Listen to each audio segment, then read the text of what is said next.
Hello, everyone, and happy Wednesday. As promised, we are going to be looking at haiku poetry today. Before I share the poem or poems of the day, I thought it might be nice to start with understanding the origins of this form.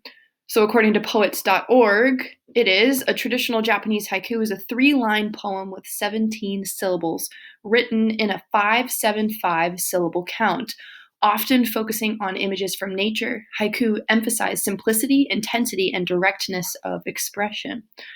Okay, so on today's Google Classroom assignment slash link, you'll find access to this slideshow, which I put together for you guys. So it begins with a little bit of explanation of what is poetry. For us and our purpose today, I think poetry fosters a sense of connection, which we are all potentially lacking right now given the social distancing and isolation thing. If you feel compelled to do a little deeper dive into poetry, feel free to watch this TED Ed. It is not a requirement. Again, you can read my little blurb about poetry. The format, here we go 5-7-5 again. So 5 syllables, 7, and then 5. Traditionally, as I mentioned earlier, this is one of the most famous haikus.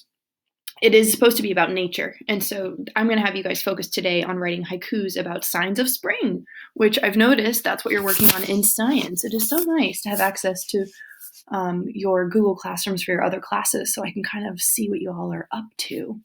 So here's a very straightforward example. An old pond. A frog jumps in. The sound of water. You might be thinking to yourself, yeah, I could have done that. Anyone could have done that. And you're actually correct. But let's remember that the purpose of haiku is about directness and simplicity. Okay, this is a personal fave. Sushi. Do you really think that you could hide fish in rice?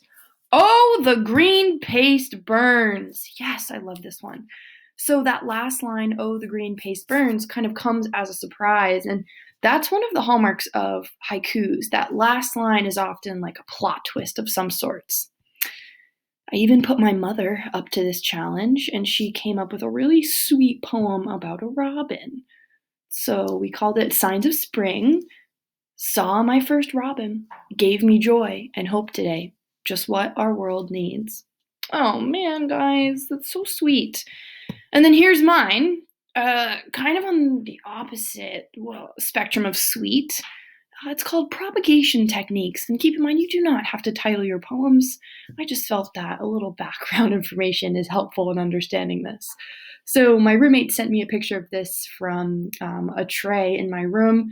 One of my succulents was growing a little bit leggy, and so I'm working on rerooting them and growing new succulents out of some leaves and stems. And look at those hot pink roots. They're adorable. Okay, here's my haiku. Behead, slice, pluck, tear. Propagating succulents. Sounds more like torture. Yikes, so that was a bit dark. Here we have a nice contrast between really beautiful and heartwarming and slightly concerning and morbid. So, really, the emotional spectrum here is endless. You're up, guys. Challenge accepted, I hope. I would love to hear your haiku about signs of spring. And then, as a bonus, it would be kind of fun to put together, so sorry about that, a funny comedic haiku about what your life in quarantine is like.